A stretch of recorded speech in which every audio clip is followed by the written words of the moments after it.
జాతీయవాద జర్నలిజానికి అసలైన వేదిక నేషనలిస్ట్ హబ్ ని సబ్స్క్రైబ్ చేసుకోండి. నోటిఫికేషన్స్ కోసం బెల్ ఐకాన్ పై క్లిక్ చేయండి. నమస్తే, వెల్కమ్ టు నేషనలిస్ట్ హబ్. ఇది బీజేపీ ఓటమి కాదు, సిద్ధాంత ఓటమి. ఎప్పుడో 1990లలో అయోధ్యలో రామమందిరం నిర్మిస్తామంటే నవ్వేవాళ్లు.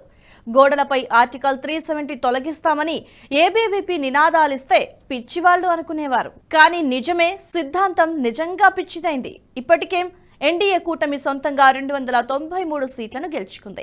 బీజేపీకి సొంతంగా 240 సీట్లు వచ్చాయి. గతంలో సొంతంగానే 303 సీట్లను గెలుచుకున్న కమలం పార్టీ 240 సీట్లకు పడిపోయింది. ఇప్పటికైతే కూటమి ప్రభుత్వం ఏర్పాటుకు ఇబ్బంది లేదు. అయితే కేవలం ప్రభుత్వం ఏర్పాటైతే సరిపోతుందా? సిద్ధాంతం మాటేంటి?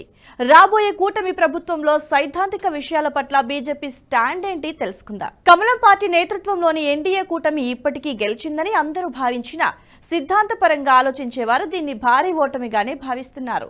గతంలో ఆ పార్టీకి సొంతంగా వచ్చిన 303 సీట్ల కంటే ఇప్పుడు 63 సీట్లు తగ్గాయి. దీంతో బీజేపీ ప్రభుత్వం కొనసాగాలంటే చంద్రబాబు, నితీష్ కుమార్ సపోర్ట్ అత్యంత అవసరం. అంతేకాదు, 10 ఏళ్లు ప్రభుత్వం అధికారంలో ఉన్నా ఇప్పటికీ రాజ్యసభలో బీజేపీకి తగినంత మెజార్టీ లేదు. భవిష్యత్తులో ఈ సీట్లు మరింత తగ్గే అవకాశం ఉంది. ప్రస్తుత సార్వత్రిక ఎన్నికల్లో మహారాష్ట్ర, యూపీ, పశ్చిమ బెంగాల్ వంటి రాష్ట్రాల్లో బీజేపీ భారీగా సీట్లను కోల్పోయింది. ఈ రాష్ట్రాల్లో మరో 2 ఏళ్లలో ఎన్నికలు రానున్నాయి. అక్కడ అసెంబ్లీ ఎన్నికల్లో సైతం బీజేపీకి ఇవే ఫలితాలు వస్తే ఇది ఇబ్బందికరంగా మారనుంది. దీంతో రాజ్యసభలోనూ బీజేపీకి మెజార్టీ తగ్గే అవకాశం ఉంది. అంటే వచ్చే 5 ఏళ్లు మోదీ ప్రభుత్వం ఉంటుందే కానీ సైద్ధాంతికంగా కాస్తంత వెనుకబడినట్లే అవుతోంది. దీన్ని ఓసారి మనం పరిశీలిద్దాం. బీజేపీ సైద్ధాంతికంగా సాల్వ్ చేయాల్సిన అంశాలు చాలానే ఉన్నాయి. యూసీసీ, ఎన్ఆర్సీ, కాశీ, మధుర, దేవాదాయ శాఖ రద్దు, వక్ఫ్ బోర్డు రద్దు వంటివి ఉన్నాయి. అయితే ఇవన్నీ ఇప్పుడు సాధ్యమవుతాయా అనే ప్రశ్న అందరిలోనూ ఉంది. ఎందుకంటే బీజేపీకి సొంతంగా మెజార్టీ వచ్చి ఉంటే ఈసారి వీటిలో కొన్నైనా సాధ్యమయ్యేవి. కానీ అది ఇకపై అత్యంత కష్టంగా మారనుంది. ముఖ్యంగా బీజేపీ సైద్ధాంతిక అంశాలకు నితీష్ కుమార్ చాలా విరుద్ధం. ఎందుకంటే నితీష్కు ముస్లిం ఓట్లు అత్యంత ముఖ్యం.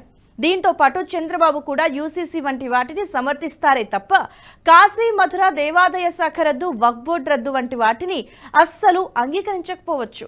దీంతో పాటు మోదీ గత 10 ఏళ్లలో సొంతంగానే అధికారంలో ఉన్నారు. అయినా కూడా వీటికి మోక్షం రాలేదు. దీనికి ప్రధాన కారణం ఒకటే. ఒకవేళ ఈ బిల్లులను మోదీ తీసుకొచ్చినా హిందువులే ఒప్పుకోరు. దీనికోసం సుదీర్ఘ కసరత్తు చాలా అవసరం. దేశవ్యాప్తంగా చర్చలు జరిపిన తర్వాత కానీ ఇది సాధ్యం కాదు.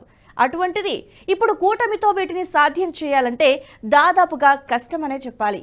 కమలం పార్టీ సైద్ధాంతికంగా చూసుకుంటే 2019 నుంచి 2024 వరకు గోల్డెన్ పీరియడ్ అని భావించవచ్చు. మోదీ మొదటి టర్ములో సొంత మెజార్టీతోనే గెలిచినా సైద్ధాంతికంగా ఎక్కువగా సంస్కరణలు తీసుకురాలేదు. ఆ సమయంలో అన్ని పాలనాపరమైన సంస్కరణలే జరిగాయి. నోట్ల రద్దు, జీఎస్టీ వంటివి తప్ప హిందుత్వ రాజకీయాలకు ఎక్కువగా చేయలేకపోయారు. కానీ 2019లో మోదీ రెండోసారి గెలుపొందగానే కమలం పార్టీ ఎక్కువగా సైద్ధాంతిక అంశాలపై దృష్టి సారించింది. 2019లో బీజేపీ గెలుపు తర్వాత ఆర్ఎస్ఎస్ తో అనుబంధం ఉన్న అనేక మంది స్వయం సేవకులు సోషల్ మీడియాలో ఎంటర్ అయ్యారు. దేశంలో మోదీ నేతృత్వంలోని బీజేపీ ఎన్నో చారిత్రక కార్యక్రమాలకు శ్రీకారం చుట్టిందని, వాటిని ప్రచారం చేయాలని అనేక మంది భావించారు. ఇందులో భాగంగానే ఉదయం ఉద్యోగాలు చేసుకుంటూనే సాయంత్రం సోషల్ మీడియాలో యాక్టివ్గా ఉండటం మొదలుపెట్టారు. ఈ భావనతోనే అనేక సోషల్ మీడియా ప్లాట్ఫామ్లు పుట్టుకొచ్చాయి. చాలా మందికి వేల మంది ఫాలోవర్లు వచ్చారు. వీటి వల్లే మోదీ ప్రభుత్వ అనూహ్య విజయాలను అందరితో పంచుకోవటం జరిగింది. వీరంతా ఒక్క రూపాయి కూడా ఆశించలేదు. కొంతమంది అయితే వాట్సాప్ వేదికల్లో వచ్చే వీడియోలను, ఫోటోలను సైతం షేర్ చేసేవారు. ఈ సమయంలోనే మోదీ ప్రభుత్వం కూడా చారిత్రాత్మక నిర్ణయాలు తీసుకుంది. ఆర్టికల్ 370 రద్దు, అయోధ్య రామమందిరం, సిఏఏ, మహిళా బిల్లు వంటివెన్నో తీసుకొచ్చారు. అంతేకాదు, దేవాలయాల పరంగాను, హిందూ ధర్మం పరంగాను అనేక నిర్ణయాలు తీసుకున్నారు.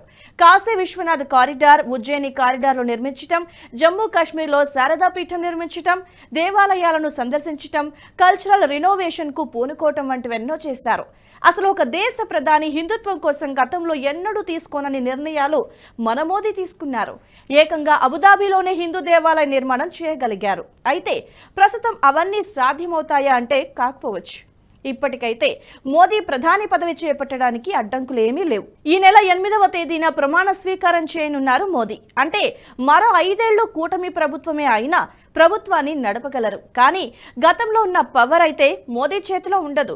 ప్రతి ఒక్కదానికి చంద్రబాబును, నితీష్ కుమార్ను అడగాల్సి వస్తుంది. అందులోనూ సైద్ధాంతిక సంస్కరణలు అయితే ఉండవు. కానీ ఇప్పటి వరకు జరిగే నష్టం ఎక్కువగా ఉండదు. ఒకవేళ రాహుల్ గాంధీ ప్రధాని అయ్యుంటే పరిస్థితి మరీ దారుణంగా ఉండేది. హస్తం పార్టీ గెలుపొందితే ముందుగా టార్గెట్ చేసేది సిద్ధాంతాలని. అందులోనూ BJP right wing eco system ను ముందుగా టార్గెట్ చేసుకుంటుంది. లెఫ్ట్ ఎకో సిస్టమ్ ఇప్పటికీ బలంగా ఉంది. కానీ రైట్ వింగ్ లోనూ అంతటి బలం లేదు. దీనికి అనేక కారణాలు ఉన్నాయి. లెఫ్టిస్టులకు వచ్చే ఫండింగ్ నుంచి అందరి సపోర్ట్ మెండుగా దొరుకుతుంది. కానీ రైట్ వింగ్ లో చాలా అడ్డంకులు ఉన్నాయి. వీటన్నింటినీ అడ్డు తొలగించుకుంటూ ఇప్పుడిప్పుడే రైట్ వింగ్ ఎకో సిస్టమ్ పురుడు పోసుకుంటుంది. కానీ కాంగ్రెస్ గనక అధికారాన్ని చేపట్టి ఉంటే మొదటగా దీన్నే నాశనం చేస్తుండేది. బీజేపీ తరపున పనిచేసేవారు కూడా అత్యంత సామాన్యులు. అందరూ ఏదో ఒక ఉద్యోగం చేసుకుని బతికేవారు. అటువంటి వారికి ప్రభుత్వంతో పోరాడే శక్తి ఉండదు. అందుకే వారిని కాంగ్రెస్ సునాయాసంగా తుంచిపెట్టేది. కానీ ప్రస్తుతం మోదీ ప్రధాని కానుండడంతో అది జరగకుండా అయితే చూసుకోగలరు. ఇప్పటికైనా కమలం పార్టీ తన తప్పిదాలను తెలుసుకుని ముందుకెళ్తే భవిష్యత్తులో మంచి ఫలితాలను సాధించగలదు. ఈ వీడియో మీకు నచ్చినట్టయితే లైక్ చేయండి, 10 మందికి షేర్ చేయండి. అలాగే కామెంట్ల రూపంలో మీ అభిప్రాయాలను మాతో పంచుకోండి. Nationalist hub group of channels ను సబ్స్క్రైబ్ చేసుకుని తెలుగునాట జాతీయవాద జర్నలిజాన్ని ప్రోత్సహించండి. ఈ వీడియో కింద ఉన్న బెల్ ఐకాన్ పై క్లిక్ చేయడం మర్చిపోవద్దు.